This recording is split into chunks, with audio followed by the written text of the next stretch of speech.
What's going on, everybody? I want to talk with you briefly before I start the show tonight.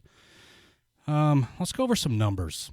116,516 is the number of American men and women who died overseas during World War I. 405,399, World War II. 36,516, Vietnam. 294, Gulf War. 2,356, Afghanistan. 4,497, Iraq.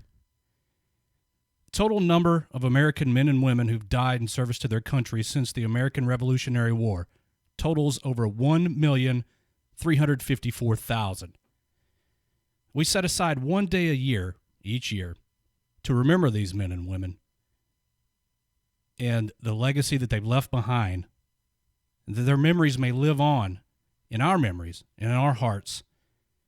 And I know today is a tough day for a lot of you. I personally never had the opportunity to serve my country in the way that many of you have. But I feel a connection to all of you because I've worn the same uniform. And I appreciate everything that you've done. And I know a lot of your friends and battle buddies fell in some foreign, distant land, and all that you have left is their memory. But let's take a day to honor their memory and to remember who they were and carry them in our hearts, in our memories for the rest of our lives, and to pass that legacy forward to the next generation so that they also will remember. I encourage you to reach out to your friends if you haven't done so today, to check up on them. Your battle buddies probably need to talk to you. I've seen posts on Facebook today from a lot of people who visited national cemeteries, pay their respects once again to their friends and battle buddies who fell in battle. We don't have to honor their legacy only today. Well, we can continue to do that all year long. And I know today's tough for a lot of you, and if you need to, reach out to somebody like us. We're always here. So stick around. The Monday edition starts right now on WTF Nation Radio.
What's going on, everybody?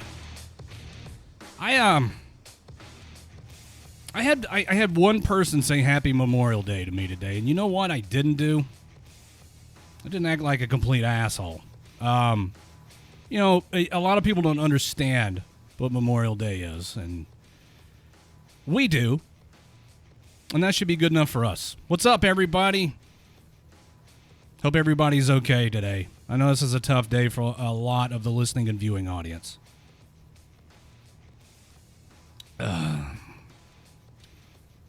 Pookie and Spanky are here, joining me tonight. Hey, y'all.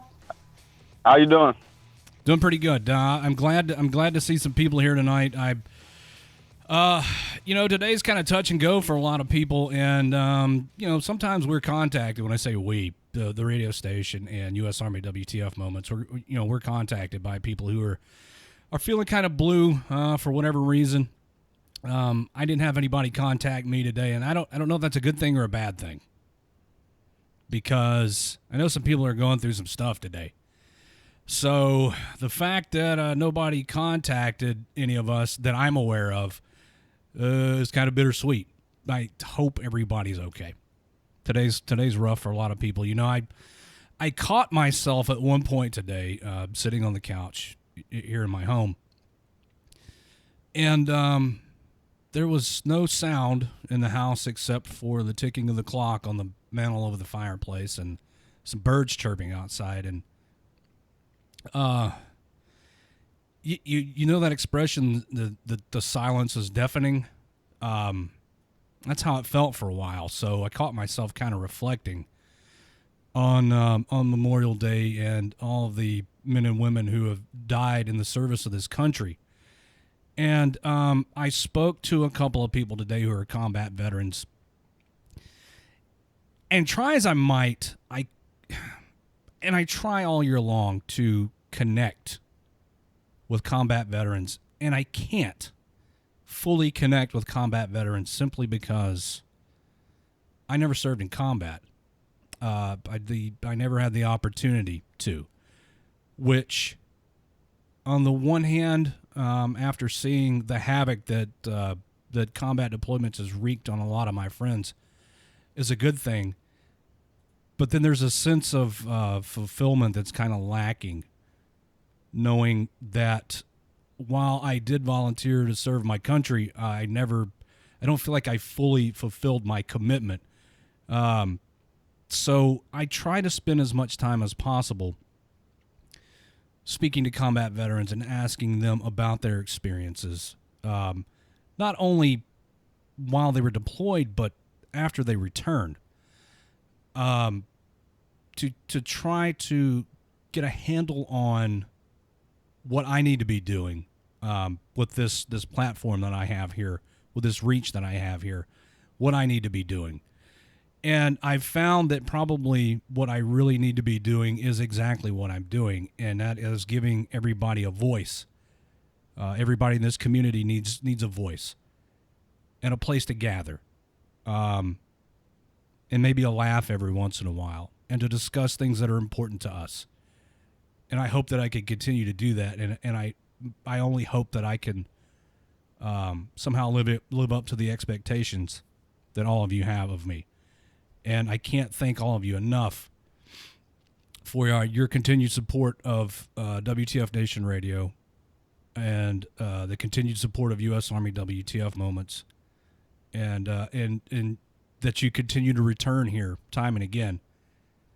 And some of you are hurting because today is the day that we honor our war dead, and some of those war dead you count among personal friends. And while I don't fully understand the types of emotions that you're feeling, just understand that I'm hurting with you. So I guess I finally got all that out of the way, and we can get on with tonight's show. I don't want to bum everybody out. That was not my intentions.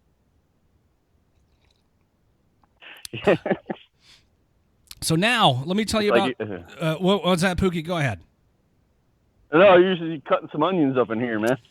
Well, I mean, I feel like on a day like this, man, that I can't just come out of the gate with the usual fuckery horse shit. You know what I mean? I know there's a lot of people dealing with a lot of stuff today, and I try to put into words exactly how I feel, and a lot of times I come up short. And in a situation like this where I don't fully connect with my audience, sometimes I feel a little inadequate, and I guess that's me. I mean, that's just a personal thing for me. The insecurity, the feeling of inadequacy, and the sense of unfulfillment. But I get a lot of fulfillment vicariously through those of you in the listening and viewing audience who are combat veterans, and I thank you for that. I think when I was doing my opening of the show tonight that I got some of my data wrong. That was everything except for the numbers that I have printed off here was off the cuff, and I think in my haste to get through the numbers that I mixed some up. So World War I was 116,516. World War II, 405,399. The Korean War, 36,516. Vietnam War, 58,209. Gulf War, 294. Afghanistan, 2,356. In Iraq, 4,497. Just to set the record straight. And the total who have died in the service of this country since, best count, since the American Revolutionary War, 1,354,664. That's a lot of fathers and brothers and sons and mothers and sisters and daughters who've died in the service of this country, and I make an attempt to remember them every day, not just on Memorial Day, but of all days, especially today. Yeah, hearing those numbers, wow, man, like my goosebumps. Yeah. My skin was crawling a little bit. It's when you put it into context. That's a lot of people. It's a lot of people to have gone off and died somewhere willingly in the service of their country, and it's greatly appreciated. Even when people come up to you and say Happy Memorial Day, I think their heart's in the right place, even if they don't fully understand what the holiday's about or what the day's about. It's not a holiday. It's a day of remembrance. Tonight's guests are two of the weirdos from Peter, the PTSD Awareness Penguin. They could really get with it with the memes, man. I love those guys, man. They're hilarious. Yeah, always good for a laugh. Isaiah and Dusty are going to be here in the second hour to talk about. They were on a while back, and I thought we should have them on again, so they're going to be on again tonight. And I got to tell you about some of the guests we got coming up, because we've got a full lineup, and Mom sent me a message today and said that the month of June is rapidly filling up. So let me run down real quick for all of you who you can expect to have on the show coming up soon. Tomorrow night, comedian Troy Giddings is going to be on the show. He's a comedian, writer, and actor from Fayetteville, Arkansas. He's performed all over the country, and he's going to be on the show tomorrow night with Minks and Cuffs. And then on Wednesday, our friend Patrick Benson, the CEO of War Horses for Veterans, is going to be on the show to kind of do his wrap-up of our recent trip out there. If you heard the show Friday, we covered a lot of just kind of the things that we did while we were out there. And Patrick's going to come on and talk to us and tell us what he thought about our trip to War Horses for Veterans. I'm curious to hear what he has to say. War Horses for Veterans is a partner of WTF Nation Radio and is open to the program. It's 3 days long. You spend a weekend out there with them.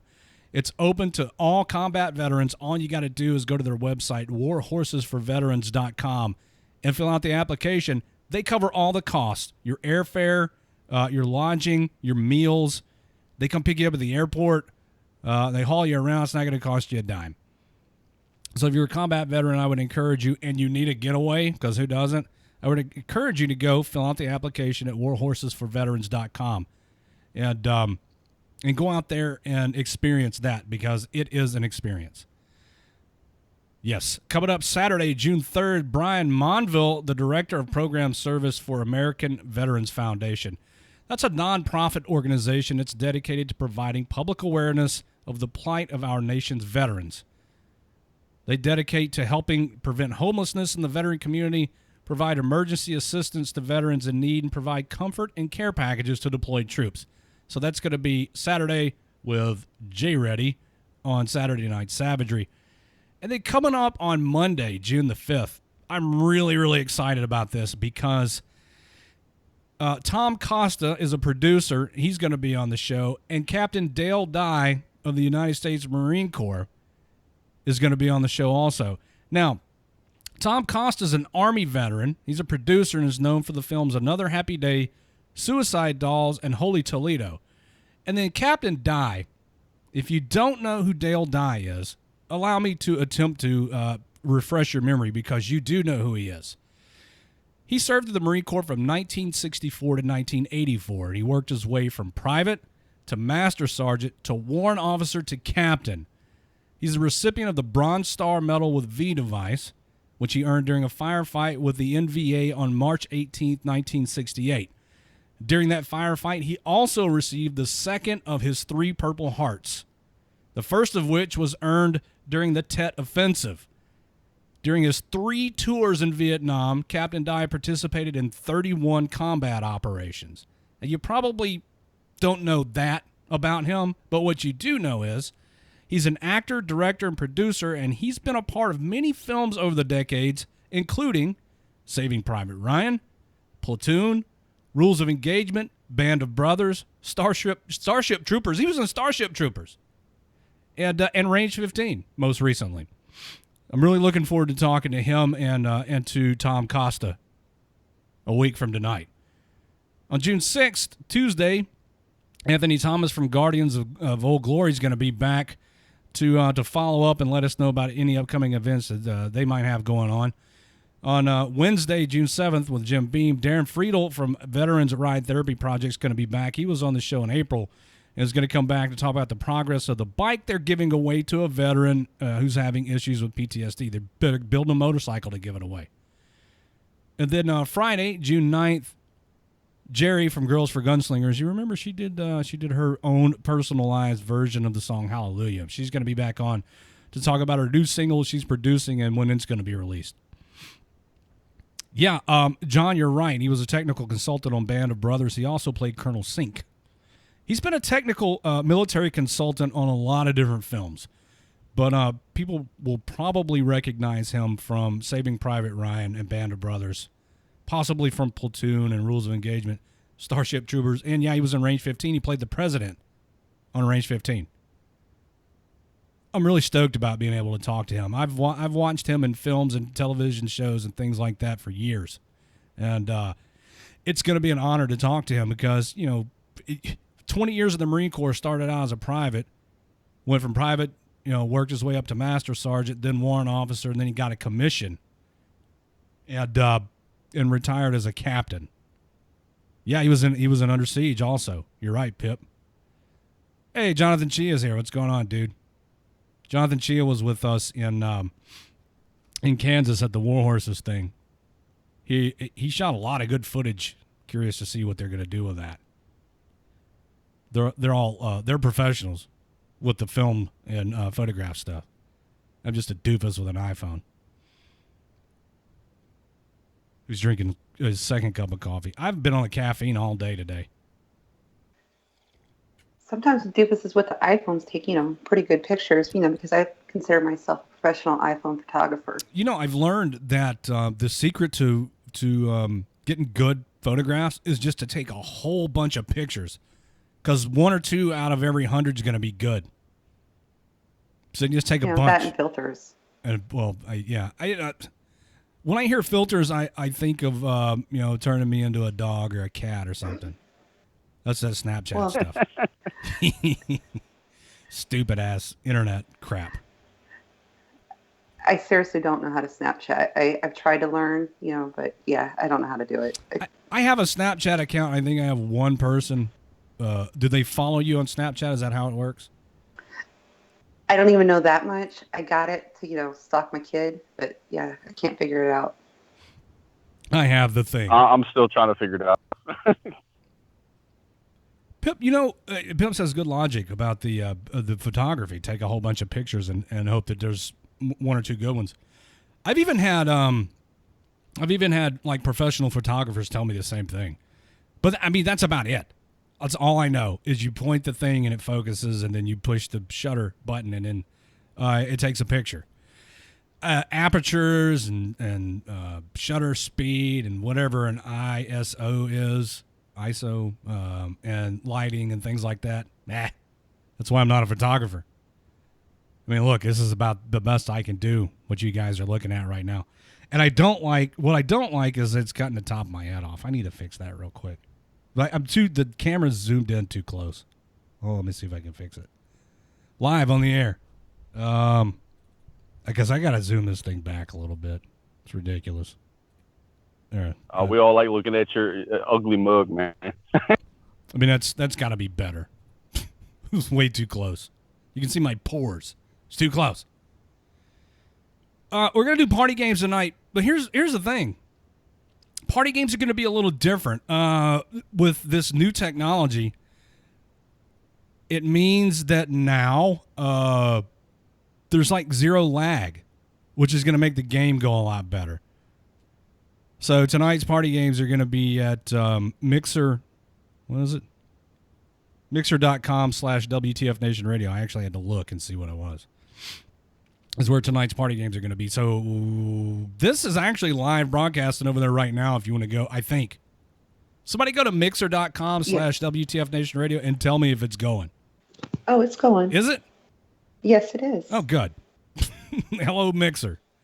But that's where we're going to do the party games, and it's going to be better because it's less than 1 second of lag, whereas what you're watching now can be 15 or 20 seconds.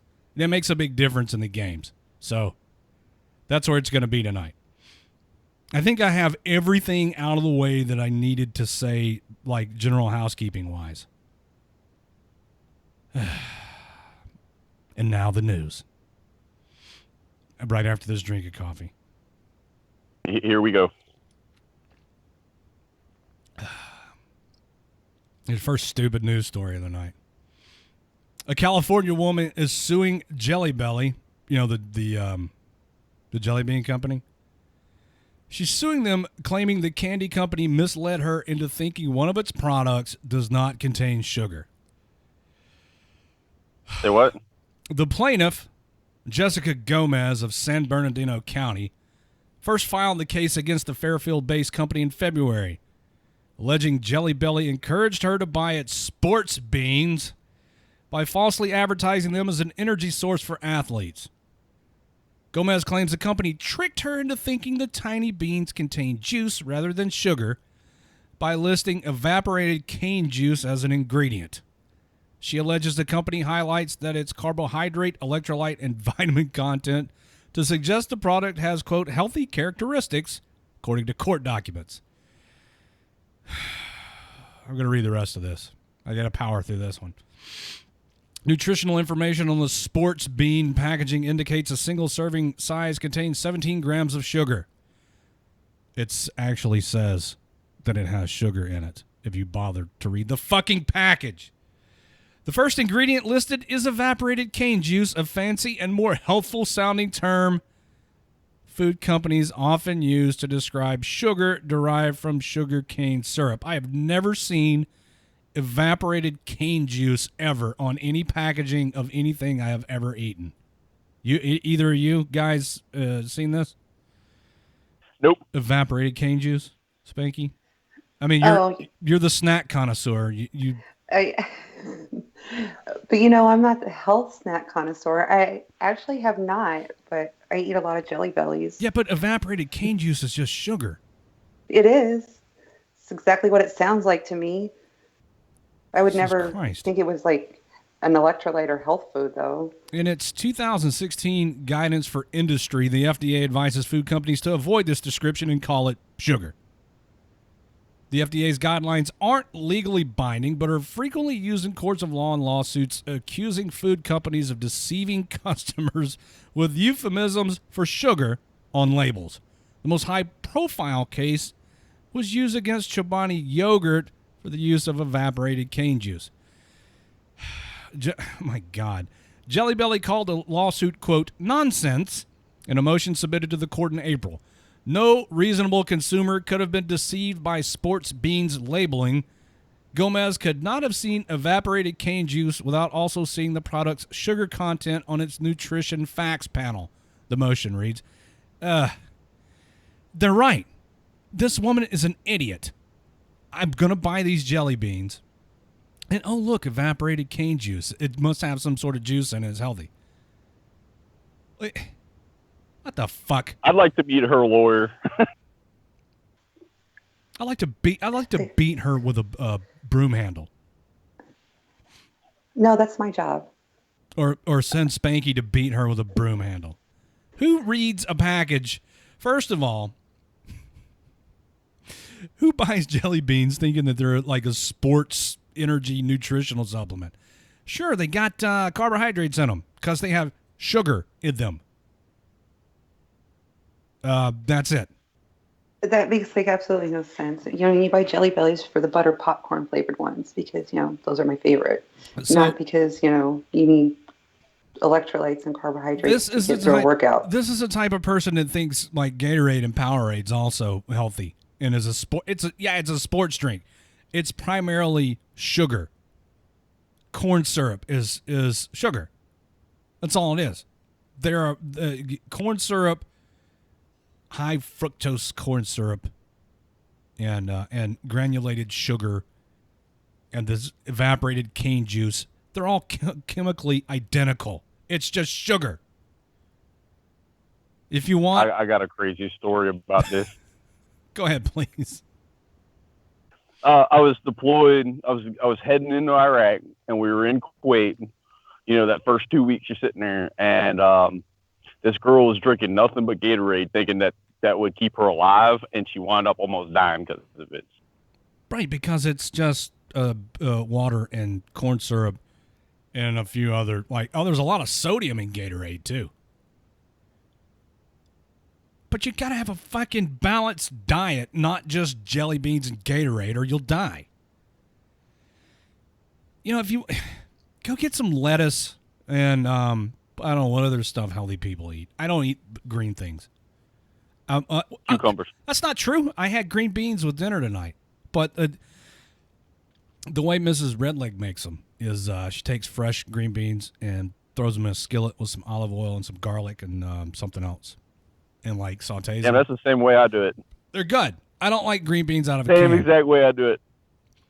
Green beans out of a can that have just been soaking in that juice, and then you warm them up, not so good. Mrs. Redleg has got to try to get me to eat healthy somehow. So I had that and macaroni and cheese and chicken. So carbohydrates and chicken. But, no jelly beans. Who the fuck actually, this lawsuit, this goddamn country and its frivolous lawsuits, how can you hold a company called Jelly Belly liable for feeding you jelly beans with sugar in them? You know what the messed up part about it is I almost guarantee you they're going to settle just to get her to shut the hell up. I think they should go all the way to like a jury trial with this so she can be ridiculed publicly in court because that's what she deserves. I want to follow up on this and see what the decision is at the end of this. It's fucking ugh. Let's move on. And then when she loses, you get to beat her or I get to beat her with the broom. No, you can beat her at any point, Spanky. Okay. Yeah. I'm on my way then. Yeah, go. Well, no, wait till we finish the show. Well, okay. All right. Fine. Before you go beat anybody. She's not going anywhere. She's waiting on her settlement from Jelly Belly. What a fucking I'll wait till the end of the show. How fucking stupid do you have to be? Moving on. Something else to bitch about here. I meant to do this story last week. Yeah, McDonald's made you fat, right, Chris? Oh my God. And Kyle, McDonald's with a hot coffee. Like somehow it's McDonald's fault that you turned into a giant fat ass from eating their food. You eat that crap, and what do you think's going to happen? You'll magically lose weight? I mean, you might, because it's so bad for you that you may puke and shit your way to a smaller pant size. That stuff is disgusting. I don't like McDonald's. My go-to cheeseburger is Wendy's. McDonald's is gross. I'll eat their sausage biscuits at breakfast, and that's about it. McDonald's is disgusting. And then the hot coffee thing. Oh, my God. You go to a drive-thru and you order a cup of coffee, and then you spill it in your lap and you get burned. What you think was going to happen? It's coffee. They serve it hot. What's a fucking nation of idiots? Here I am trying to get everybody to figure out, not you in the listening audience, but the public at large, to figure out the difference between Memorial Day and Veterans Day. But they're too busy burning their cooch with hot coffee at the fucking McDonald's drive-thru and suing Jelly Belly because jelly beans had sugar in them. His generation was raised on the Kardashians and stuff on TV. They have no idea what it's like in the real world. Oh, my God. Moving on. I swear I'm done talking about jelly beans. I want to remind everybody again where they need to go to participate in party games tonight. And you can also watch this stream there right now. Mixer.com/WTF Nation Radio is where the party games are going to. It's going to be so good tonight because there's no lag. We tested it earlier today, right, Spanky? It was great. It was. Zero I lag. could hear you like less than a second. Yeah. If that. Yeah, it's really going to improve things. It's going to make things better. I'm not being sarcastic now. I know a lot of you have a hard time telling the difference. I'm not being sarcastic. It's good. Trust me. Oh, fucking North Korea. Yeah, Lil Kim up to his shenanigans again. They keep launching stuff over there, but it's not very impressive. I just wonder, Kyle, how long it's going to be before South Korea and the United States finally get fed up with this dude's shit and do something. And what do you think? I think we talked to Colonel Manus briefly about this on Friday. About North Korea and what is this dude nuts? Is he deluded? Does he have... Okay, Mom. Is he deluded? Napoleon syndrome. Does he have a fucking clue how the rest of the world is? Surely, dear reader knows that the rest of the world is not as the North Korean state-sponsored media portrays it to be. Surely he knows. He's got access to the outside world, unlike most of the people that live in that fucking country. He's got to know. Is he just playing? Is he toying with us and the rest of the world? Trying to, push, see how far he can push us before President Trump finally gets fed up and decides to, we got Moabs and we're not scared to use them. I think we've proven that. And they keep flying fucking, aircraft like the B-1 along the 38th parallel. So he knows we have those. You've got an entire infantry division parked just below the 38th parallel. Or you got there's an MLRS division down there too, man. You've got a fucking that's what I'm saying, an infantry division in all its supporting elements. You got a fucking Air Force base down in Osan. It's capable of supporting large aircraft. In North Korea, they don't have the resources they need to fight a protracted battle with anybody, especially not the United States military. Because, let's face it, the 2nd Infantry Division is there as to plug a hole. If that motherfucker ever decides to do something stupid, by the time, the 2nd Infantry Division gets through plugging the hole over there, so to speak, and the rest of the goddamn Eighth Army and whomever else shows up, North Korea's, that motherfucker's gonna wish that he'd never poked us. Yeah, the most powerful navy in the world. I was about to say the same thing. I mean, the submarines launching missiles. I mean, come on, man.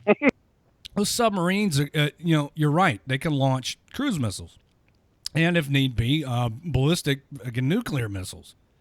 And the howitzers. Oh yes, Dave. That's what I did when I was in Korea. The guns are parked facing north in the motor pool. You can shoot fire missions from the motor pool at the 38th parallel at the fucking DMZ. What a weird place. Oh my God. Yeah, well, you're right. I missed out on Korea. Pip's got a point. They've got a bunch of artillery pointed south into South Korea.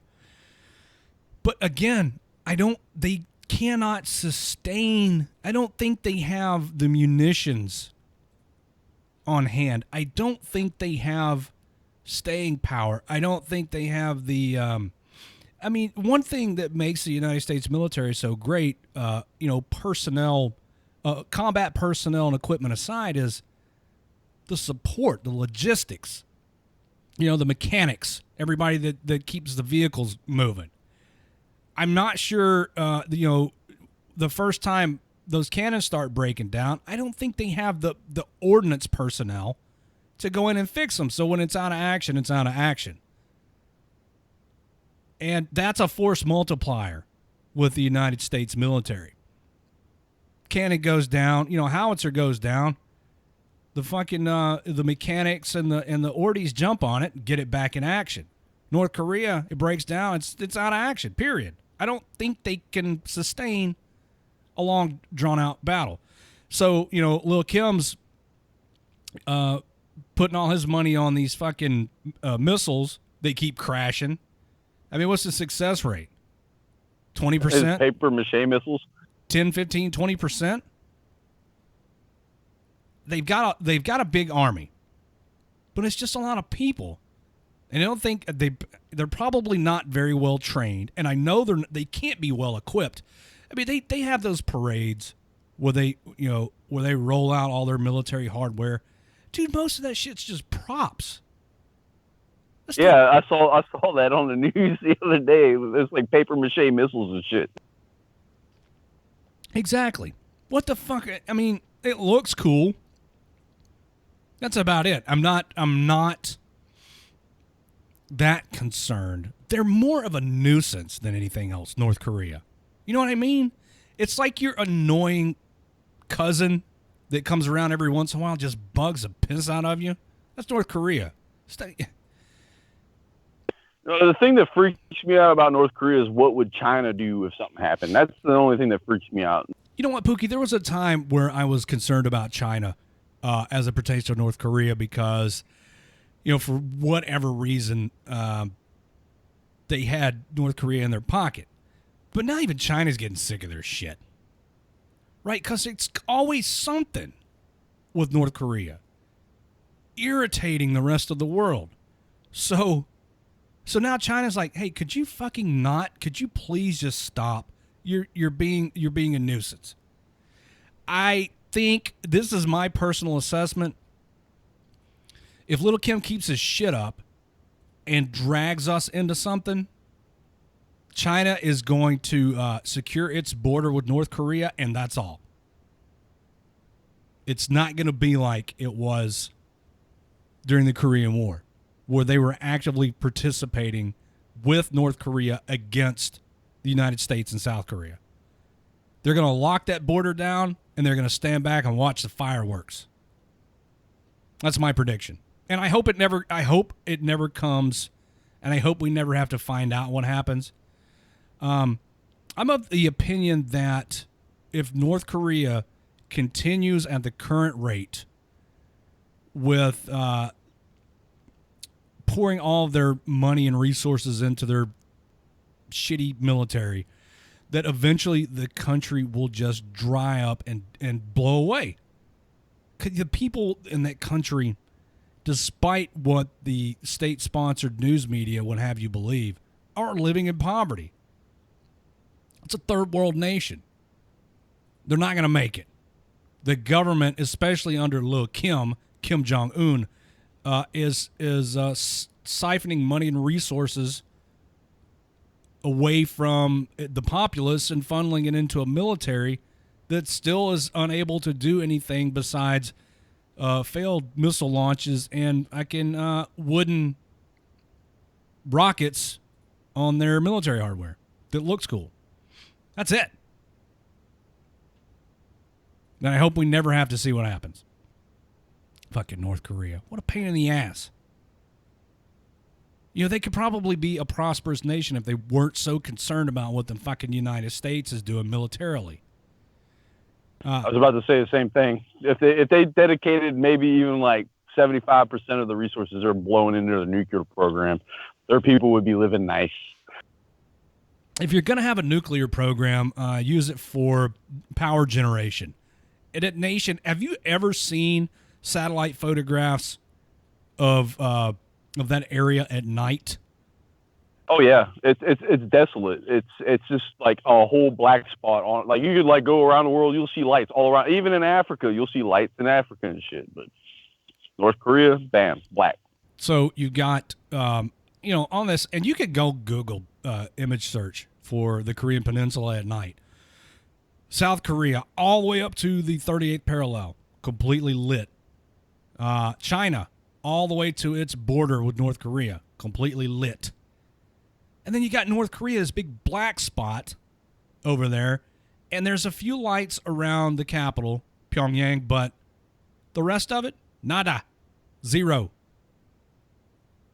Because the money that they should be spending on power generation and infrastructure is going to their fucking military, which, by the way, it doesn't amount to shit.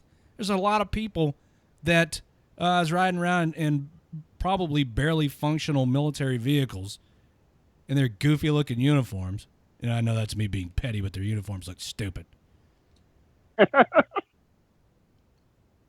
But they're just going to eventually, people are going to start dying from starvation because all the money, in this communist country, the Democratic People's Republic of Korea, all the money's going to the military and to make Pyongyang look nice and for Lil Kim to get fatter and live in opulence while the rest of the country lives in poverty and starves and is cut off from the rest of the world. They don't know what to believe other than what they see on their state-sponsored news media, which is primarily their one TV channel. Yeah, which is primarily about what fucking savage what savages the American military is. I mean, and they're not wrong to an extent, but they're portraying us as go look at some of this stuff. It's readily available. They're portraying the United States and especially its armed forces as like animals, savages. The whole rape and pillage and plunder type who when the invasion happens, we're going to come in and kill all the children and rape all the women. It's a joke. The stuff that they're feeding their citizens. But at the same time, it's something that we need to keep an eye on. Because, I think that, look what propaganda did for Germany during and leading up to World War II. Adolf Hitler convinced an entire nation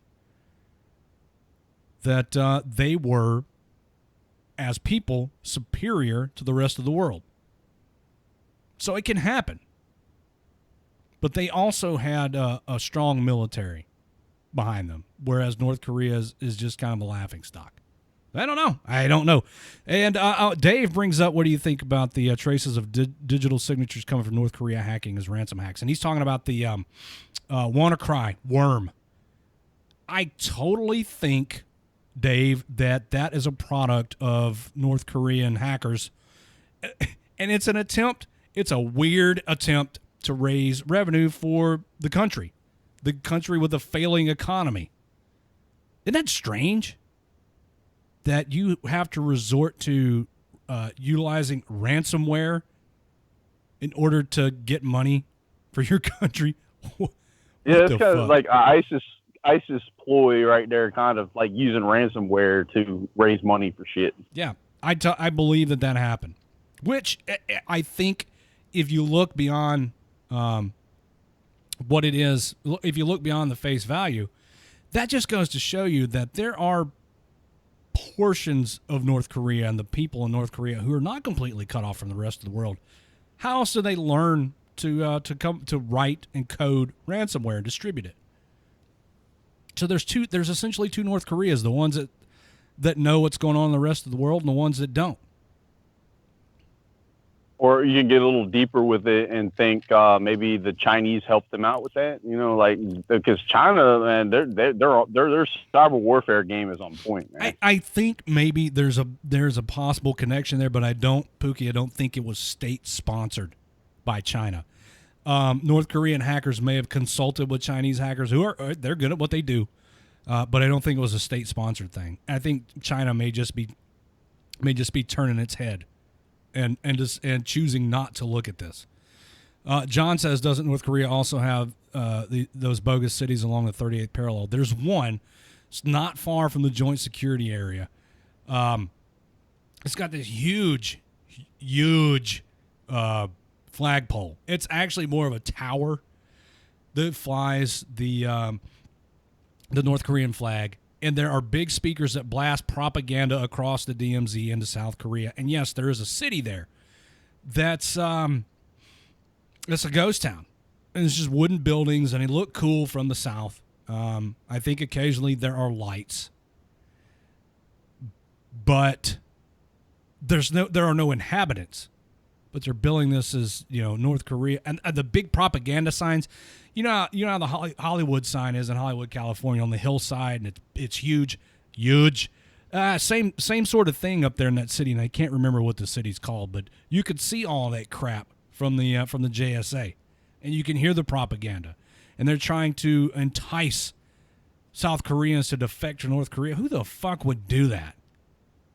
It's another colossal waste of money on behalf of North Korea that could be going to feeding and clothing its citizens and providing an infrastructure for, let's say running water, electricity, that sort of thing. Yeah, maybe vehicles. It's like 90% of them are driving around on bicycles and shit. Yeah, they're getting around on bicycles. Once you get outside of the capital of North Korea, which is Pyongyang, it's pretty much just impoverished. But even in the capital city, a lot of it is a farce. It looks cool, but a lot of that shit that looks cool doesn't function, and the stuff in the stores is not for sale. It's just it's about the perception of the country doing well when it's not. I really, really hope that the front office, the WTF Nation Radio front office, keeps pressing this 38 North. I think that's it. Organization to get somebody on the show. I'm so intrigued by North Korea, the Hermit Kingdom, that I want to talk to them. I want to talk to these folks who know way more about it than I do, and that study it and can tell you everything there is to know about North Korea. I have so many questions. I'm so intrigued. I'm on the verge of stalking them. The people from 38 North. That's how weird I've gotten with it. We keep pressing. All right. Maybe I should stay away from them and let you guys handle it. I wonder if Little Kim has a Facebook profile. I doubt it. Yeah, it's called Peace Village. You're right, Pip. It's so weird. It's really, really weird. And that joint security area, the JSA, where the buildings are that straddle the 38th parallel, where Vice President Pence went recently, that's a weird fucking place too. There's so much weird crap that goes on up there.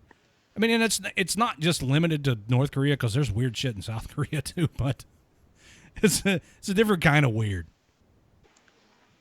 No, I visited the JSA, of course, because I've spent, total of 4 years in South Korea myself. So yeah, there is obviously a lot of weird stuff in South Korea as well too. But yeah, especially at the JSA.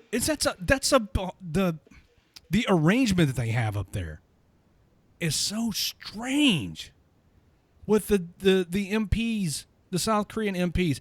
You know, they select dudes that are really big, and they put them in uniform, and they spend all day their entire shift with their bodies partially exposed behind a building. You know, and they stand with their feet like shoulder width apart, and their hands are in fists out to their sides. Not like the position of attention, but like they're ready to fight sort of stance. And they got their Ray-Ban aviators on, and they spend their entire shift standing there staring at their counterparts who are just across the 38th parallel into North Korea. And they just, what they do, they fucking grit on these dudes all day. What a weird arrangement. What the fuck are those two guys going to do? I guess just start fighting. I don't know. Because especially the first time I saw it, you know, I was a private, my first tour over there. And I was like, I think that was my thing too. I'm like, what is he going to do? Like, just start throwing blows? I think I thought the same thing. It's like, it was probably the weirdest thing I ever saw, especially, you know, as a 21-year-old private. I was like, it's weird. You know what's interesting is the on the North Korean side, you know, there's a couple of guys staring back across into South Korea. But then they also have an officer, and he stands with his back to South Korea, and his job is to watch the two soldiers and keep them from running over into South Korea. They know their country sucks that bad that they got to get somebody to keep their soldiers from defecting. You know, I mean, it's literally like 3 steps across into South Korea that those dudes can take off and at any point. So they got an officer up there to babysit those two guys. It's a weird arrangement they've got up there. You know, the inside the building, the table straddles the 38th parallel. And there's a fucking line painted through the building to represent the border between the two countries. And that's where they go and talk. And they've been talking since the 1950s and haven't accomplished a fucking thing. It's crazy. To me, that something like that exists in the 21st century is mind-boggling. We'll see. We'll see what happens. My prediction is, North Korea just kind of peters out and ceases to exist. They finally say, well, you know what? The whole world hates us. Nobody's giving us any monetary support. Nobody's an ally anymore. Nobody's helping us. There's a lot of there are embargoes in place. There are sanctions in place. We can no longer exist as under the current model.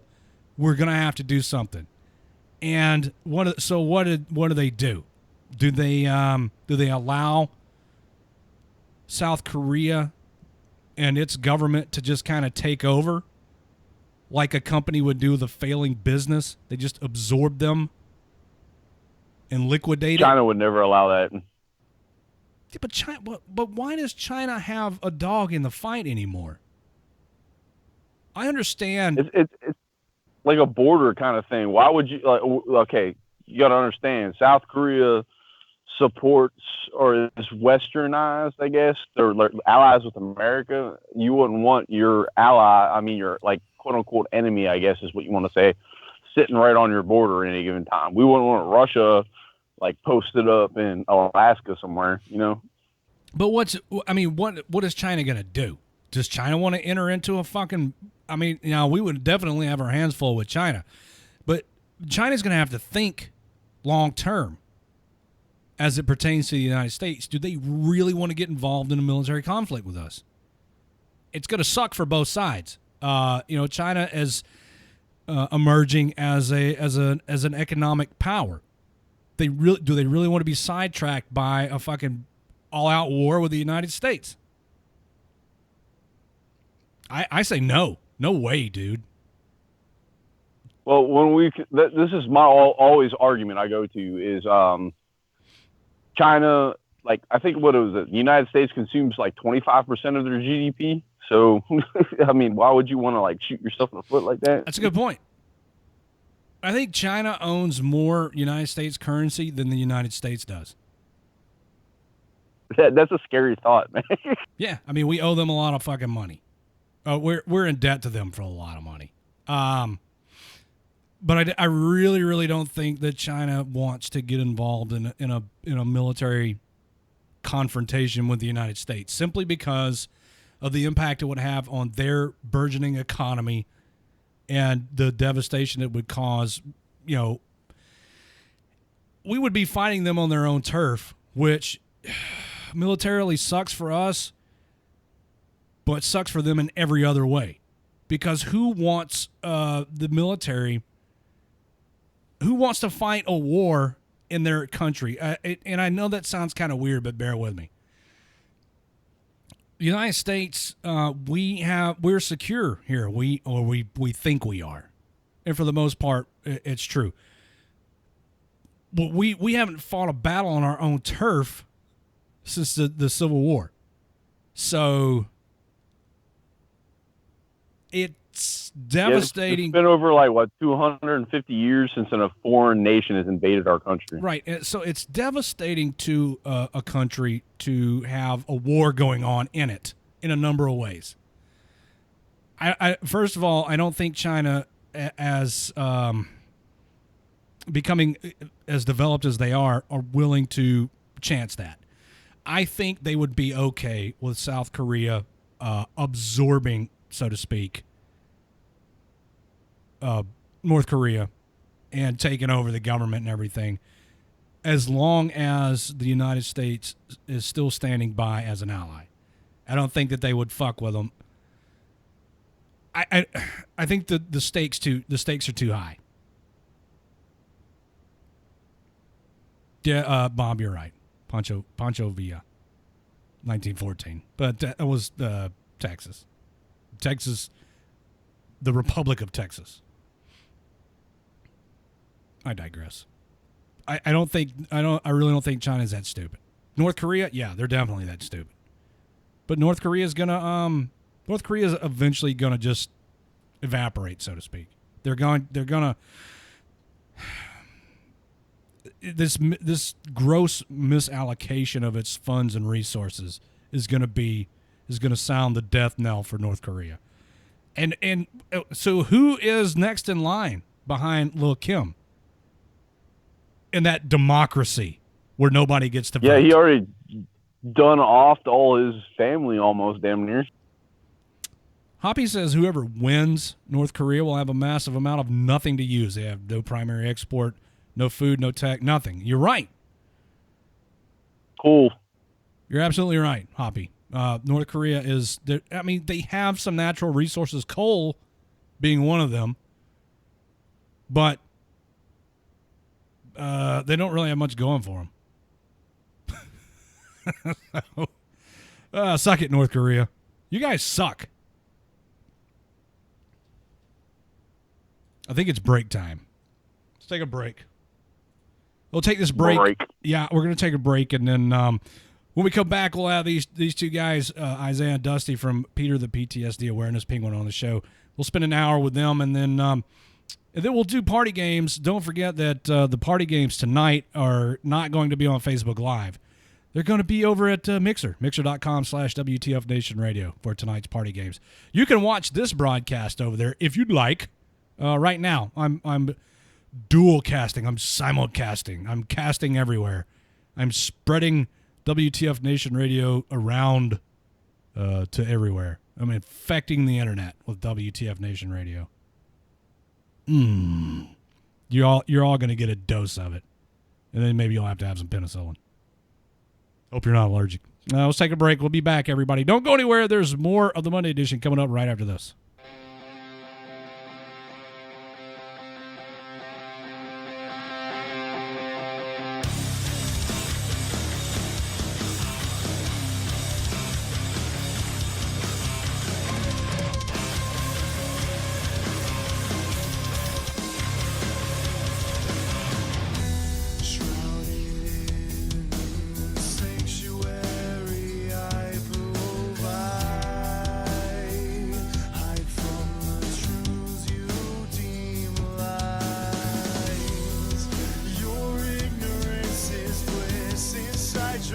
closed off mind due to the ones who granted you in.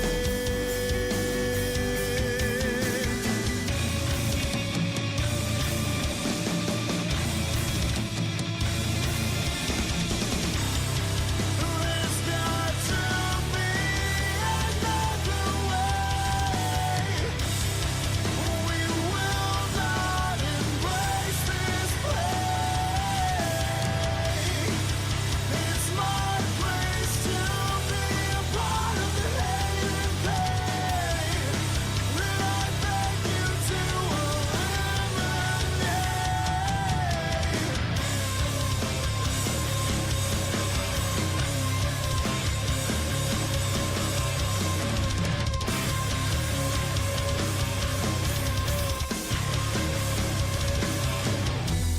All this destruction and hate, how do you think it came to this?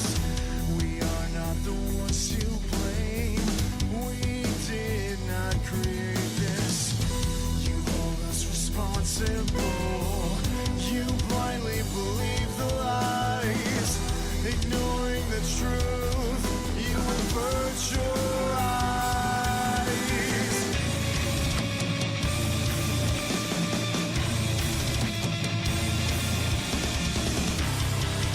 There's got to be another way. We will not embrace this play. It's my place to be a part of the hate and pain that I beg you to eliminate. I am I am the repulsive reality you refuse to accept. I am the weapon until required is safely kept. I am the means to the end you refuse to secure. I am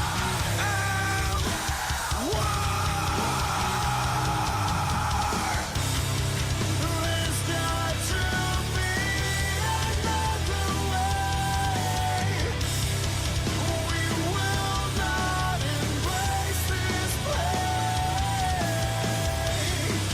It's my place to be a part of the hate and pain that I beg you to eliminate.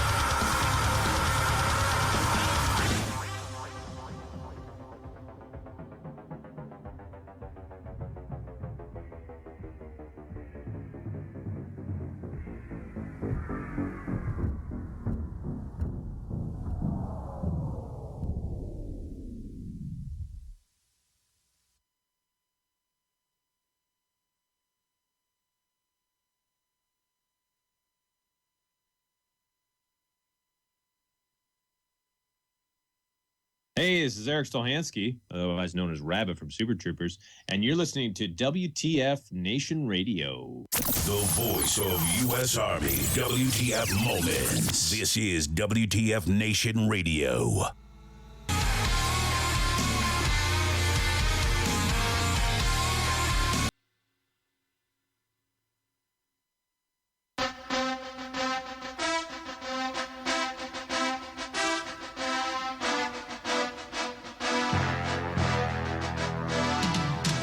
Oh, we're back, kinda. Half of the promised personnel from Peter, the PTSD awareness penguin, are here. What the hell Dusty's doing? I don't know. He says he's working on it, so hopefully he'll be back. And yeah. Oh my God, my ears! Like I already have some hearing loss and tinnitus, but what he just did to me, you know what, dude? I think he did that on purpose. Either that, or maybe we'll have to start a GoFundMe for like some better audio equipment for Dusty. Oh my God. Well, that was painful. Yes. Yeah. Well, so Dusty notwithstanding, Peter, the PTSD awareness penguin, is here. Yes. We're here. And there's a lot more than just the two of us anyway. Yeah, I know. And yeah. Yeah, we talked about that last time. We actually added at least one more new member since we last talked. You guys have really been hitting it heavy lately, man. It's like every 10 or 15 minutes, you guys are pumping something out over there. I see it all day. Are you saying we got to find more hobbies? Is that? No. No. Yeah, that's not what I'm saying. No. The guys have been really they've been doing well and really keeping the page active. And yeah, I think we're about to hit 200,000 or have hit 200,000 now. That's good. So, that's great. I love that you guys are doing well. And so I think a lot of people have misconceptions about what it is that Peter the PTSD Awareness Penguin's all about. So for the uninitiated, would you like to share the rundown? Yeah. Yeah. Well, it originally kind of started tongue in cheek, gallows humor, but we kind of seeing a way of kind of treating the subject of PTSD with using humor as an outlet for people, and it seems like at least almost 200,000 people seem to agree that that's an easier way to reach the people. We got there's a lot of penguins that post. There's penguins that just answer messages to the page, and we're just there to be an ear for people that want to talk. Do you guys get a lot of traffic in the way of messages, not on the page but directly to you? Of guys that are dealing with shit. Yeah. There's always. There's usually like you kind of have the regulars. Like there's probably about 20, 30 people that routinely just talk. Just to stay in touch with somebody. But yeah, it's hundreds of messages a week, or at least hundreds of people a week that are messaging the page. So it's pretty busy. I notice, the content. Are you also getting like followers submitted content that you then repost on the page? And I have a follow-up question as well. Yes. Yeah, we do. I don't know where half the stuff comes from, to be honest with you. Sometimes people go, hey, I came across this, thought you guys would think it was funny for the page or whatever. We do get a lot of user-generated content. There's a couple of people that make their own little memes and whatnot, and but what's the follow-up? Every post has 2 letters in parentheses. What's up with that? That's how the admins like to, kind of put their little signature on their post. That originally started with one of the original penguins, another guy by the name of Isaiah as well. Oh, wow. And he was really responsible for, he kind of picked up the ball early on when the page was made, and he really just smashed it with getting it out there. And but he's kind of taking a step back, taking a bit of a hiatus there. It's just a way of identifying who made the post. And that was before, because now Facebook will show you, if you're a page admin, it'll show you which admin made the post. But originally it didn't do that, so it was a way of keeping things less confusing. So when you guys finally make me an admin over there, I'll be able to see exactly who it is that posted, and exactly, and I can go over there and take over and do my shows also on your page. Absolutely, man. All right. Some people might need a break anyway. But yeah, you'll see that it's money exchange in hands. That sort of thing. Oh yeah. Yeah. All right. Secret handshake. One of somebody in our Facebook live chat, Dave, said before the break that he had questions for you Penguins. And Okay. so, Dave, I see you have a question there. Is that the question you want to ask of the Penguins? Or because I'll ask your question, but if you have any specific questions, and not just Dave, but anybody else in the listening or viewing audience, if you'd like to ask a question of the Penguins here, I will gladly forward your questions to them. And Dave says, and this is a serious question for you guys, what about the seclusion? It almost calls in a way, lost in past thoughts, shutting out family and friends. Dave's that's a PTSD question if I've ever heard one. All right. Kind of secluding yourself from your actual circle of friends and family, and I think that's kind of where this page kind of helps bridge that, because a lot of the people I won't say everyone, but that is kind of a common thing that people say that they can't talk to anyone else, so they're talking to us. But personally, I think that's not completely healthy that you're not able to talk to friends and family. But maybe sometimes there's things that you don't necessarily need to share with friends and family, Right. And that's why there's a thing like a therapist, so you can talk about issues that may be hurtful for other people to hear it, or to we've got U.S. Army WTF moments. You've got WTF Nation Radio. Yeah. You've got Peter the PTSD Awareness Penguin. You have communities that are built around people just like you, Dave, and so like-minded individuals. So Right. Right here in this Facebook live chat where you are right now, Dave, is a safe place. And I know that sounds like, you a safe space and we're a safety pin and blah, blah. Not that kind of fucking safe place. This is a place where you're surrounded by people who think and act just like you, who have dealt with the same things you have dealt with. You don't have like a judgment-free zone or something like that. You don't have to be secluded. Just like Hoppy says. Hoppy says, I sent my thoughts to Red Leg when I was in a bad way. And that's true. And Hoppy messaged me during the break with something that hit me in the feels, but it's personal stuff. I don't discuss people's personal stuff on the air or with members of my staff or anyone else without their permission. But to know that the people like Hoppy would entrust me with their personal thoughts is one of the things that keeps me going. And I guess you guys are the same way, where you get these messages from followers that just, if nothing else, just kind of want to vent. And so we're providing a service. Oh, did Dusty make it? Hello, Dusty. You got Dusty? Yeah. Hey. There he is. Can you hear me? Much better, brother. Yay! Thank God, I was sweating bullets over here. Ooh, me too. Well, this is awkward. Oh, yeah. Now, we were just talking about, how we as a community, and I'm not just talking about me or the guys that admin over at Peter the PTSD Awareness Penguin or anything like that. I'm just talking about each other, how we all have to lean on each other. And I get messages over in my inbox on my Red Leg page, and I reply to all of them.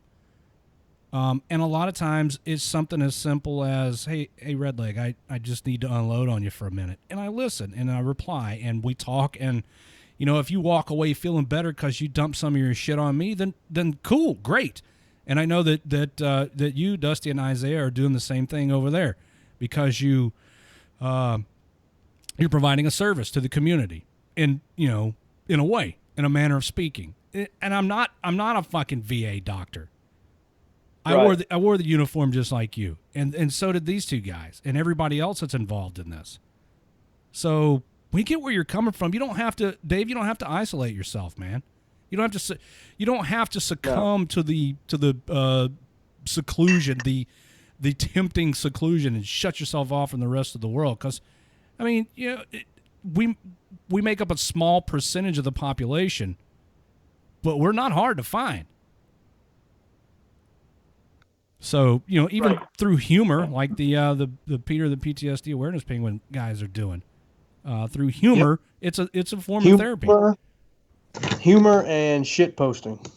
What's That's shit right. posting? I haven't heard anybody say shit posting since the last time you heard Dusty. You evil prick. Well, well, I'm glad we could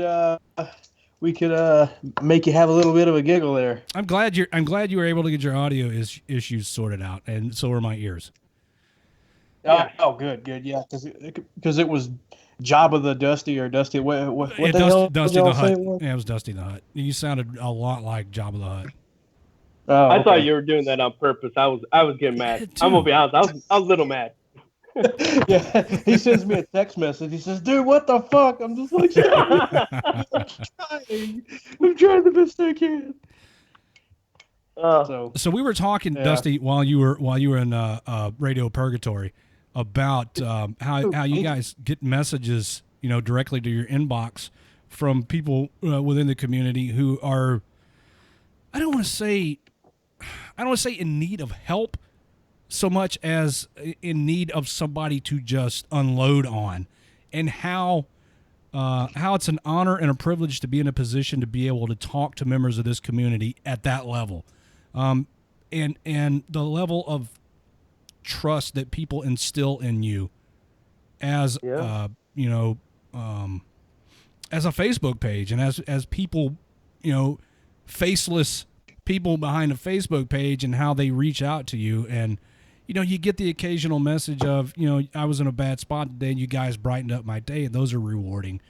And then you get to interact with the people one-on-one who you can tell, man. You can always tell when somebody's going through some shit and need to talk. And I even talk to people on the phone. I'll call people because I feel like it's my duty. I was put here to do this. It sounds cliche, but No, I understand where you're coming from. It's but you mentioned a key word there, faceless. I think that's one of the biggest enablers that we have as far as what we do is, a lot of people don't want to sit down with a therapist or sit down with somebody they know. They would and they don't want to call one of those hotlines. Not to say that's not a valuable resource, but when you have a community of like-minded individuals where you can remain somewhat anonymous and not talk face to face, I think you're more likely to get more of a response out of someone, if that makes sense.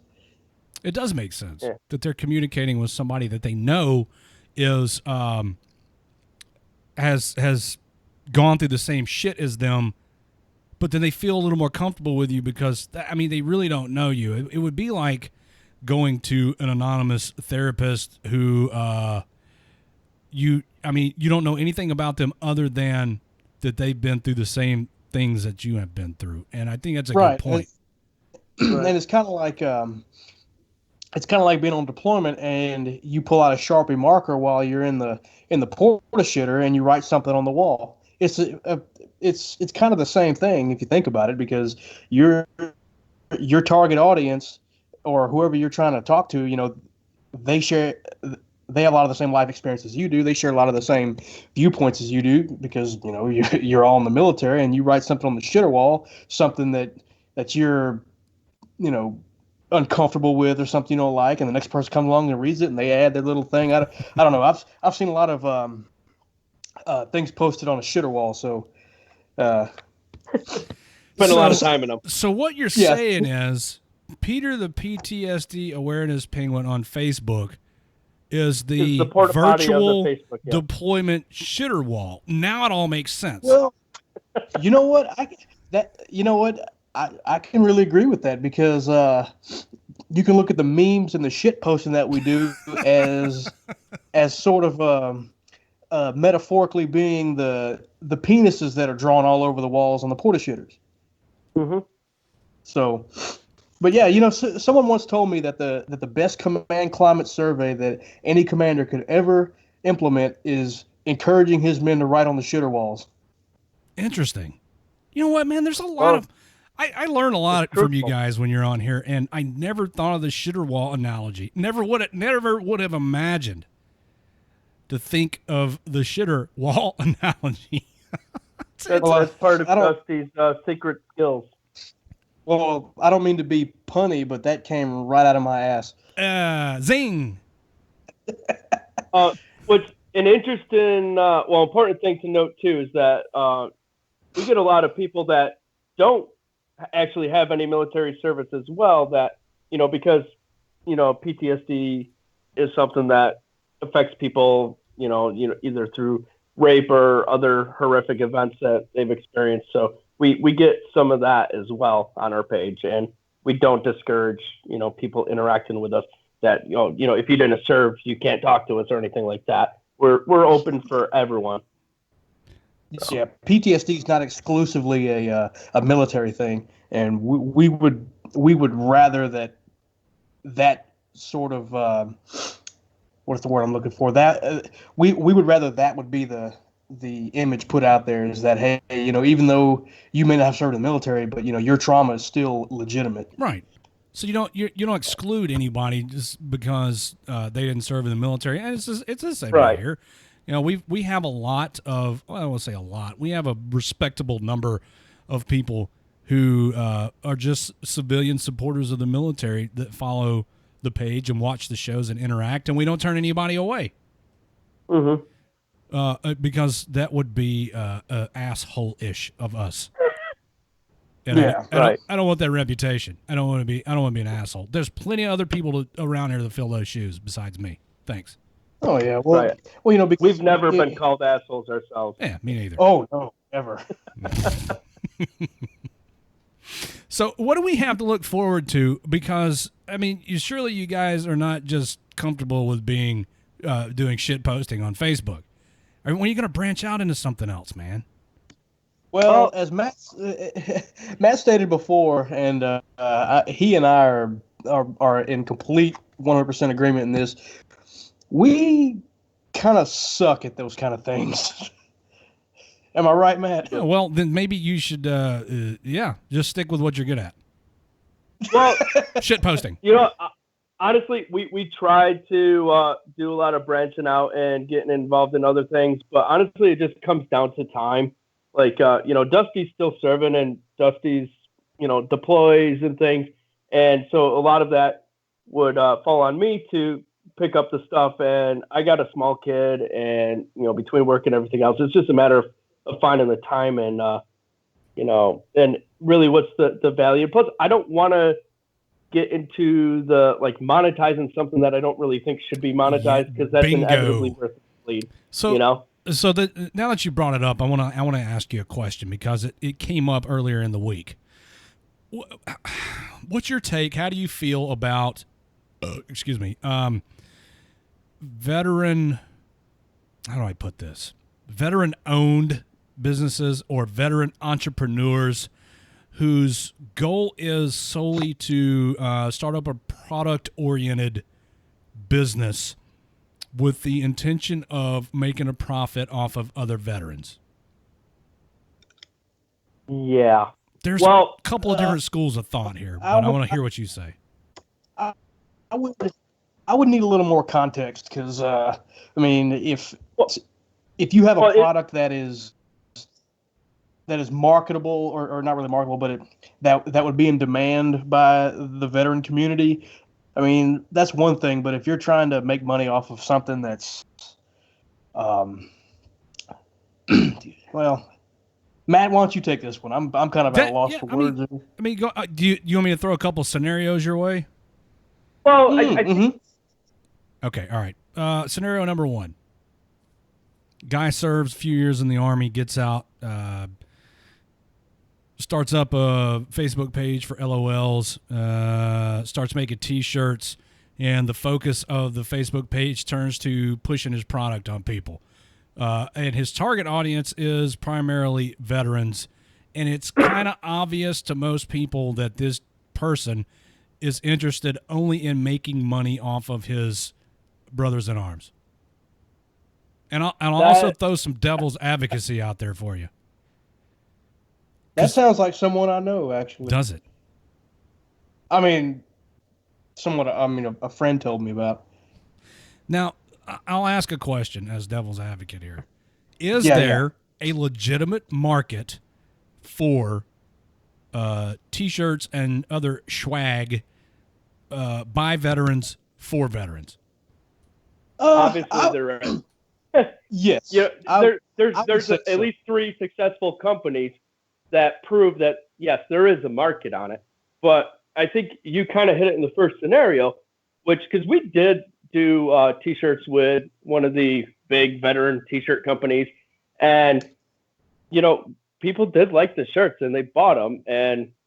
But that was part of the problem, was that our page was turning into this was on our other page that we managed, not the Peter page. We never pushed anything on Peter, but what happens is you end up, posts become too much about selling T-shirts and not about the actual content on the page itself. So, that was the problem we had, was that we're pushing T-shirts on people, not necessarily, entertaining our audience. So would you say it's easy to get lured down that path of using your position, your fame, so to speak, to push your product on people? And I guess a big question here is, at what point does an organization cross the line from being supportive of veterans or entertaining veterans or whatever, and crossing the line over into being profit driven? There's got to be a line. Yeah, I don't know if you can define it. Well, I think Matt hit it with what he said, that the page becomes more about peddling your product as opposed to the original content or the original intent of the page, and that's really one of the main reasons why we never pushed anything on the Peter page, was because we didn't want to go down that path. We didn't want it to try to profit off something when we're actually trying to do some good in the world as opposed to making money. I think that yes, there is a market for this stuff. Yes, it's okay for you to produce a product to sell to other people who can then in turn take your product and use it as a means to show support for your organization or to show pride for their status as a veteran or service member or whatever. But I don't think it's I think it's fairly easy to tell who's doing that and who's turning into a money-hungry shitbag. Yes. And I think it's honorable that you guys chose not to pursue that. Understanding that any of these organizations, such as WTF Nation Radio, needs a little bit of money for operating costs. But well, you guys certainly have a lot more overhead than we do. But, I think at the end of the day is you have to ask yourself, is your pride worth more than the couple extra $100 a month you'll make off of selling T-shirts from Teespring? Nice. Very well That's put. the question you got to ask yourself. Very well put. No, we respect ourselves a little bit more. Now, having said that, we were talking about actually at some point offering something for our followers, but the conditions would have to be right. And I absolutely would not feel comfortable keeping anything that comes from anything sold for Peter. But you would use it to cover your operating costs, or you would turn around and donate it to a charity exactly. or something like that, and that's respectable. Yes. But when you make your main focus, and I know we kind of took a weird turn here in the conversation away from what we always do. Yeah. But when you make your focus peddling your wares to veterans solely for the purpose of stuffing your pockets full of money, then do I think that there are legitimate veteran-owned businesses who specifically target the veteran community and are doing it the right way? Absolutely. But then there's some out there on the fringe who come out of nowhere and, hey, buy my shit. And then they use that money just to stuff in their pockets and go to the titty bar or whatever. Yeah, just to support their beer fund. Right. Pie's got a deal coming up. He's going to do a 24-hour game-a-thon. He's going to live stream it.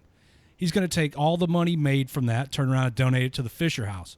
I have no doubt in my mind he's going to donate every single penny of that to the Fisher House. That's where it's all going. Yeah, we've donated to the Fisher House before. That's actually we really did. That's good shit, guys. the one thing I regret is that we haven't done much of that. It's been a couple of years since we really did. We did some really nice things early on, like we did during the holidays. We'd had people submit, veterans give us a story of a veteran in need, because rather than sending money to a huge organization, we thought it would be cool to personally collect donations or whatever from the community, like gift cards and things like that. And then we would surprise them, send it out to the point of contact, and they would deliver it to the person and, just send us a picture to show that they actually gave it to the person and stuff like that. So, yeah. Kind of cool. But you're paying it forward. I mean, it's just like with Pi when he's going to do this game-a-thon. He doesn't need that fucking money. He could take it, sure, but he's not going to. He's going to pay it forward. There's other people out there that could put it to better use. That's outstanding. I'm not going to sit here and tell you guys that we, WTF Nation Radio, hasn't, we haven't done fundraisers, because we have, because I got operating costs to cover.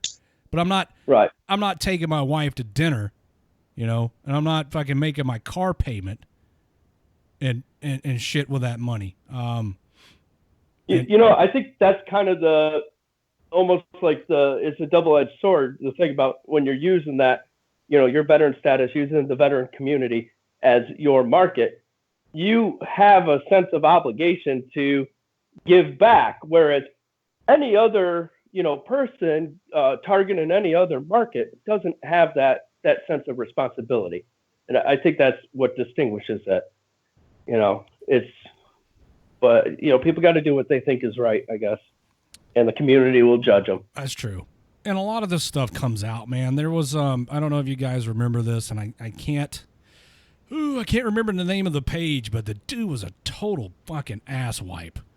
And it was all about pushing his T-shirts and his other crap. And what was it he said to somebody? He basically just told somebody to fuck off. And so the entire veteran community turned against this dude, and he fucking vanished.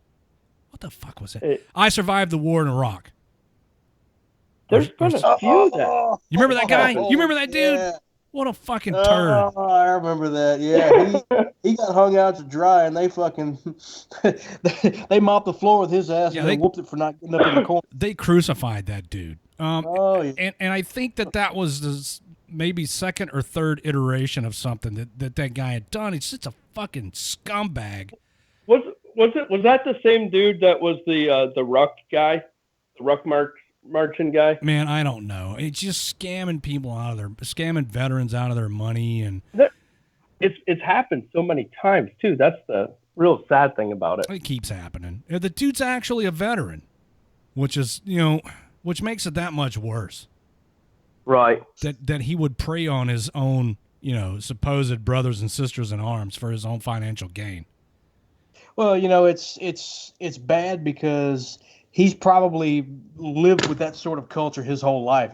His family probably taught him that was okay. Because you don't just wake up in the morning and say, "Hey, I'm gonna fuck some people over." he's probably been doing that. You don't. And that's probably why it's probably why he got out of the military. Because of some shit like that. I wouldn't be surprised at all. Maybe. Well, there is always that guy. So. Oh yeah. There's always that guy. That's my personal motto. Don't be that guy. That's good. I live life. And this is why we can't have nice things. Yeah, you don't want to be the dude that I'm talking about, that we're talking about right now. That should be a good deterrent. Believe it or not, like, even though I'm an adult, I still give a shit what people think about me, and I care if people are saying have a bad opinion of me. Like, that's what normal people do. So, I don't want to do anything that discredits the page, discredits myself, my family, So I don't understand why some people go the other way, though. Oh yeah. Okay, Kaz, thank you for reminding me. Kaz, this is the guy. He was approached by somebody wanting his page to promote a GoFundMe. Right, a GoFundMe campaign. Oh, yeah. Yeah. That's how this whole thing got started, and he tried to charge them to promote the Go. Instead of just saying, I don't do that, He's like, sure. And he tried to shake him down to promote a GoFundMe. 50 bucks or something.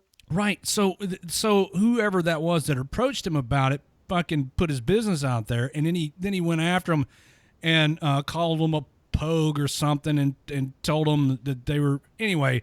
The fucking veteran community. Oh boy, the claws came out. It was almost it was kind of hard to watch the way that everybody went after this dude. Man. Well, you want to know what it reminds you, because like we've towed the line in the past. Trust me, like you do. We've been doing this for like 5 years now or whatever, and we've had our fair share of confrontations with people. But it just reminds you how careful you have to be as a page admin, in how you are dealing with the community. Because, just completely brutal. But I mean, that's ass-baggery beyond belief. We generally have a policy of, just because of the nature of it, we can't verify everything. So we generally don't share GoFundMe. Likewise. But occasionally we do. If it's something that, hits our heartstrings or we know the people, we'll share it up there. But it's, like 1 in 200 that we'll share. But, just as a general rule, we don't share them. And that's it. That's all they had to do. I'm laughing at Dave. Dave says, I love the PX. Middle of bombed out Baghdad. And what rolls up? A PX. Tractor trailer full of smokes, dip, pretzels, and Gatorade. It's the little things, am I right? Ah, yes. Yeah. I'll tell you what, I'll take that AP's truck over a bunch of Filipino hookers any day. I guess that's a tough call. Well, it depends on how long it's been since you've had a smoke, I guess. No shit, right? Usually when I got to the PX truck, there was just the Lucky Strikes were left, so I was rocking it 50 style, but right. I mean, hey, it was. I don't guess you don't need the hookers because you can always go, jerk off in a corner somewhere. But jerking off's not going to help your nicotine problem. No, don't need the hookers. That's true. I wouldn't say you don't need the hookers. Well, that's a bit of. Let's not get carried away. Let's prioritize here, Dusty. What's more important? Isn't that part of winning hearts and minds? Just saying. I mean, I guess it's all relative. Like if you've been out of smokes for a week, or if you haven't busted a nut in a month, they both kind of equally suck. But you can't go jerk up a fucking pack of smokes. You know what I mean? You have to buy those from the PX or whatever. But you can always go bust a nut, around behind the fucking. You can go out at night and walk around the gun line and find you a spot and rub one out real quick. Yeah, and you don't run the risk of your pack of cigarettes having a dick.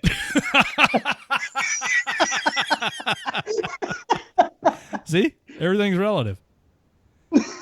Jeez. Yeah. Glass is half full, you know what I mean? Right. He's a glasses half full kind of guy. Oh my God. What is it, Dusty? Seriously, what's wrong with us? Why is it we can never have a conversation that goes past 20 minutes without chicks with dicks coming up?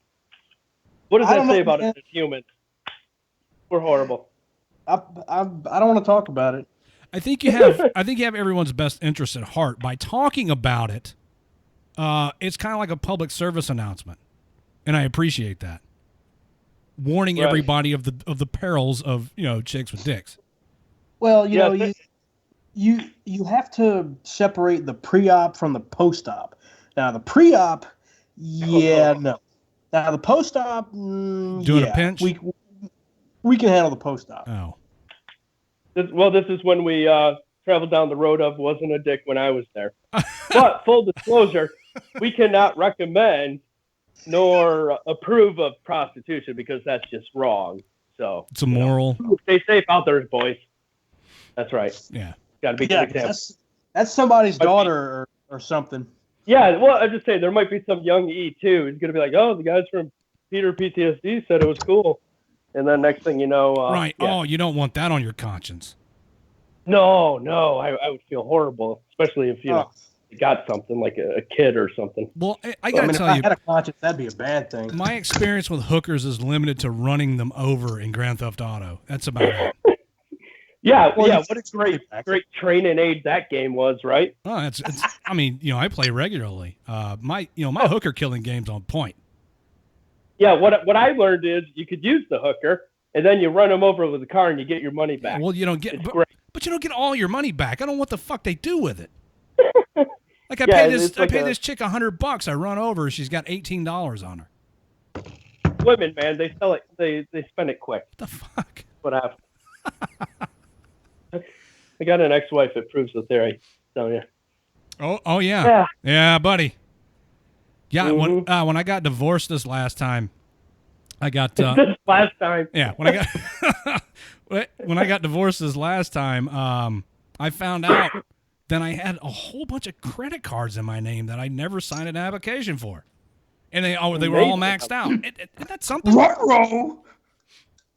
Isn't that something? So they call me wanting to collect, and so I gave them my ex-wife's number, and I don't know. I guess they eventually either got tired of fucking with her or got their money because they stopped calling. Yeah, maybe the credit card company got tired of dealing with her shit too. You never know. Well, no, it's funny you mentioned ex-wives because I was very fortunate to get out of my last marriage with all of my shit, and I made damn sure that the world knew it because when I PCSed from Atlanta, where I was recruiting to Fort Drum, I had my car on a trailer behind my U-Haul, and on the back window I wrote, "Just divorced. I kept everything." And man, let me tell you what, I was getting thumbs up. Girls were showing me their titties. Some old woman was throwing me the shocker, like it was crazy. Oh, she was throwing you the shocker. That's I think that's a dirty grandma. When they start doing that, it's kind of a hey, why don't you come over here and get? Because they know, dude. They know. Hey. Right, you haven't lived. You haven't lived until you've had a gummer. Am I right? A gummer? Oh, it's on my bucket list, dude. Jesus. What? I thought we were going to judge each other. other. You gotta have goals, man. I know. No judgment zone. Yeah. But yeah. Fuck. But you know You'll what? get it eventually. I think when they find out that you're recently divorced, they know that you have all this pent up aggression, like sexual aggression, and they know it's probably been a minute since you've been laid, and they just want to hook up so you could beat it up. Am I getting it too gross for the listening audience? No. I think you're hitting it because they know you're down with relationships too, and chicks like that. Oh, so. Well, yeah, that's a good point. The only bad thing is they know you kind of suck at it. So it was either as the dude you either cheated, beat them, or something else, right? Or they cheated, beat you. Well, but see, that's what happened in Dusty's case. My yeah. My second wife has been married and divorced like several more times since we got divorced, and at some point I think maybe you need to sit down and take a look in the mirror and go, you know what? Maybe it's me. Right? Yeah. Yeah, I ladies. think like somewhere between 3 and 4. That's a good. Maybe marriage isn't really your thing after 4. I think. Right. I don't want everybody to get the wrong impression. I've been divorced twice. Been married 3 times. This one's been going. Third time's the charm. Yeah, that's what I said. And this one's been going strong for math. Going on. Hold on. Ruh-roh. Yeah, 12. I don't know. I'm not just. I suck at math. 12 years. Oh, congrats, man. 13 years. Something. It's been over 10 years. Look at that. Look at me being an adult for a change, keeping my marriage together. Well, it's all. Listen, I give all the credit to her. I think I gave Dusty some good advice when he was operation there. That I was like, the best thing I learned from my first marriage was that it's, as soon as it's over, like you want to point fingers, blame the other person for everything, but accepting some responsibility for your marriage not working, what to me at least was helpful. And to go forward now in my second marriage, it's like I apply the lessons that I learned in my first marriage to my second marriage. Yeah. And I think the marriage is better because, you know, especially when it comes to picking your fight, that's like the biggest killer, I think, is you don't have to argue over everything. You know what, man? That is, how old are you? That's some old man talk right there. I'm 39. Yeah, so yep. You figured it out, didn't you? Same here. yeah, that's like the biggest thing, because I swear that's what kills marriages is, you know, like, because if you really wanted to, you could sit there and argue over the way they put the freaking milk back in the fridge or whatever, you know, but just let it go. That's good advice. Your life will be happier. Oh yeah, Well, see, that's all good and all, but how do you find a woman that's dumb enough to let you get near her?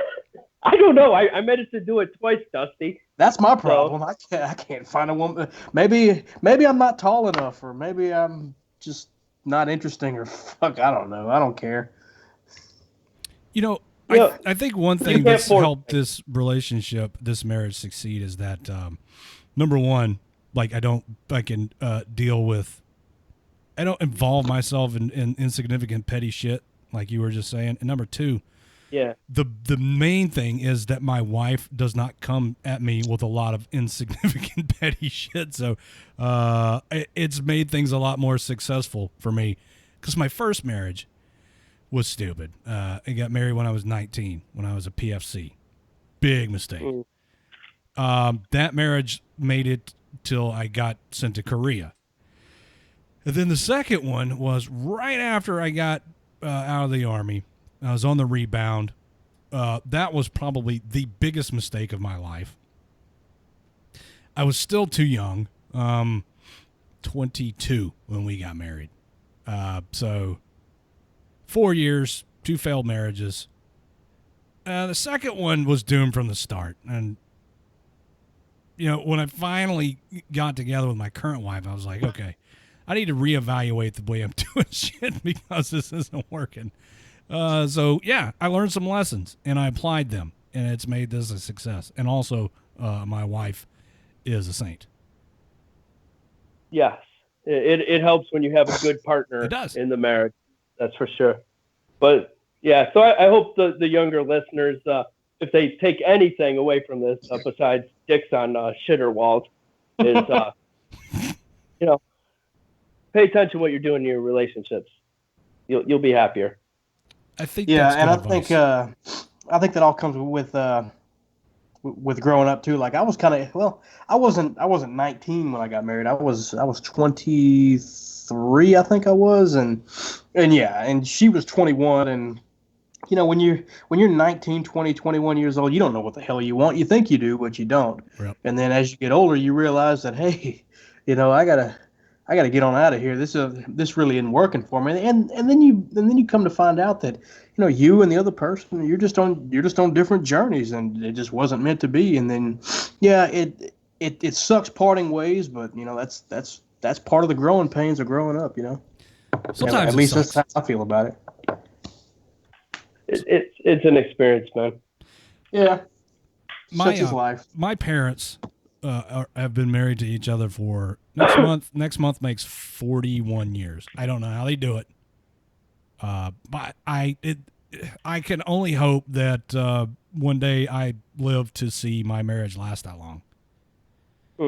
Because I didn't get off to a very good start. But yeah, like you said, dude, a lot of it's about learning a lesson. And that applies everywhere else in life. When you keep doing the same stupid shit over and over, you're never going to make it.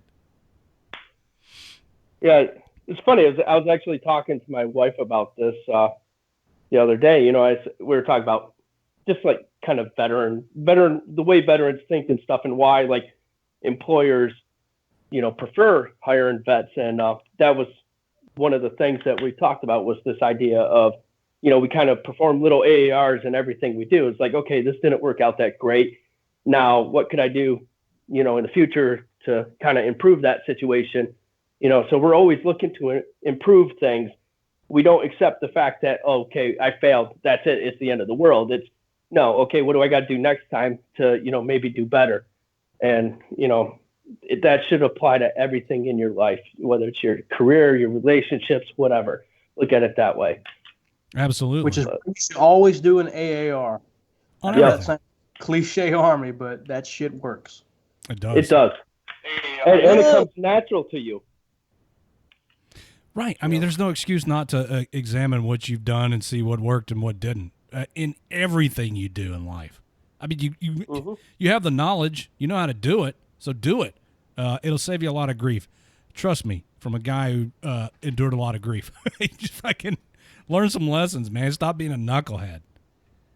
Yeah, and even like that's some of the messages to the Peter page, trying to kind of go bring it back. But that's like some of the advice I try to give those the people that we talk to too, is that because like we've all been there where you get in these situations, like the social interactions seem to be a big problem that a lot of people have, and like getting angry or whatever with someone, and when you see yourself getting in that situation, you want to say something, stop yourself and think, write it down, put it on your phone or something, and don't do anything. Then 5 minutes later, look at what you were going to say, and then ask yourself, how does that make you feel? Do you feel proud about what you were going to do? Or, does it make you feel like shit? And, it's a good way of stopping yourself, self-evaluating, and avoiding situations that you're going to regret later. Right.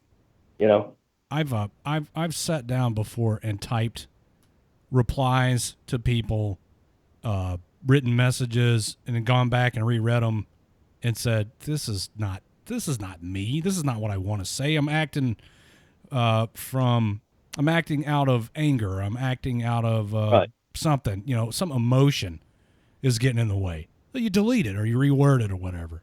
It's the same way, like you just said, everywhere in life. I could think before you act and react to things. Yeah, it's like something. It's like something my father told me when I was a kid. He said, "Son, you cannot do anything while you're mad, or you can't do shit while your emotions are going crazy because you don't think clearly.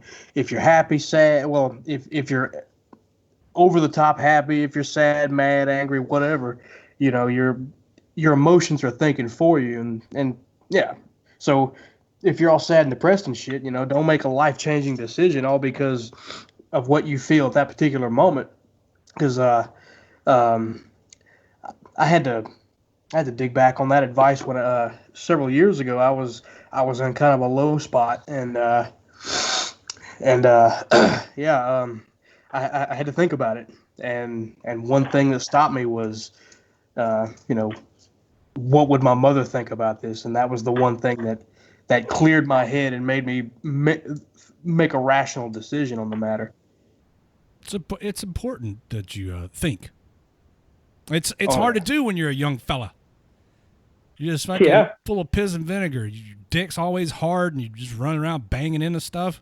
Slow down. Oh, and nobody could tell you otherwise either. You know? Yeah. No. Well, okay, so gentlemen, with 2 minutes left in the segment on this Memorial Day, is there anything that you would like to tell the listening audience, and in that, be sure you include how they can find you guys and follow you? Just I don't really have any advice for anyone right now, but they can reach us on the Peter PTS Awareness Penguin page. It's a cute little Linux-looking penguin on there, but just keep on keeping on and don't give up, guys. Dusty, you got anything? Yeah, just hold on. My mind See, no, he's thinking before he's speaking. That's what we were just talking about. That, or he's distracted by something. Just keep in mind that it can always be worse, and it will get better because the sun came up in the east this morning, and it'll come up in the east just the same as it did the day before and the day before that, and it's going to do that. It's going to do it all over again. So you're just along for the ride, mate, and life is what you make of it. You're right. Life's a garden. Dig it. Oh yeah, gentlemen, thank you, and we'll have to have you on again soon. It's I think a lot of people get the wrong idea when I have you on the show that it's all going to be dick jokes and stuff, and then we end up talking about serious topics and putting out some good information and some knowledge. I don't know why people get that impression. I don't either. It's crazy. People are so It judgmental. is. And They are. quick You to know, jump to we conclusions. may be penguins, but we got feelings too in our cold little penguin hearts. It's freaking cold in the Antarctic, man. People have to give us a break, you know. But we got great Wi-Fi down here. Oh. Yeah, it's pretty bad when your genitalia goes from an outie to an innie. Ooh. Well, thank you, gentlemen. It's always a pleasure, and I'm looking forward to having you back on the show again soon. Anytime, brother. All right, guys. Be safe. Yep. Later, man. Good night. All right, everybody. What we're going to do now is we're going to play party games. And here's the thing. On a new platform over here on Mixer is where we're going to do the party games. So no games here on Facebook Live. The good news is this Mixer platform streaming thing is super fast. There's like no lag, no latency. Excuse me. So for the first time ever, you're going to get to play these games the way they were meant to be played with like no lag. So what you're going to have to do is you're going to have to go to mixer.com/WTF Nation Radio. You'll see the video. The video as it is now will stop and then restart. So if you're already over at Mixer, just hang tight and it'll restart. And then when it does restart, we'll play. I don't know that we need to do Quiplash first. We always do Quiplash first. I tell you what I'll do. I'll just randomly start a game, and then so when the stream restarts over at Mixer, it'll just be one of the games that we play. How about that? But I think you're going to find that this is an improved experience for all of your gaming needs. So thanks again to the fellas from Peter the PTSD Awareness Penguin, and that's going to be it for the show on Facebook, and it will continue over at mixer.com/WTF Nation Radio. So don't go anywhere. I got to get all this stuff set up, and then we'll be back with the party games tonight right here on WTF Nation Radio.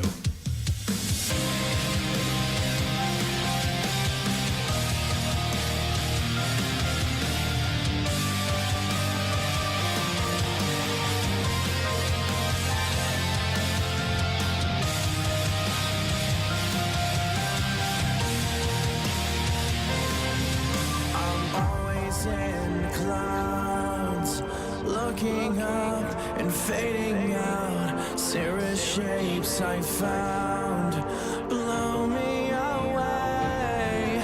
Van Allen right around, pushing through, skin is brown. Nature has us trapped in fear, so I get lost in sound. I wonder if you'll ever know why I am the way I am. I've been thinking a lot about time and space surrounding. Is there anyone who is thinking like me? I've been thinking a lot about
can love.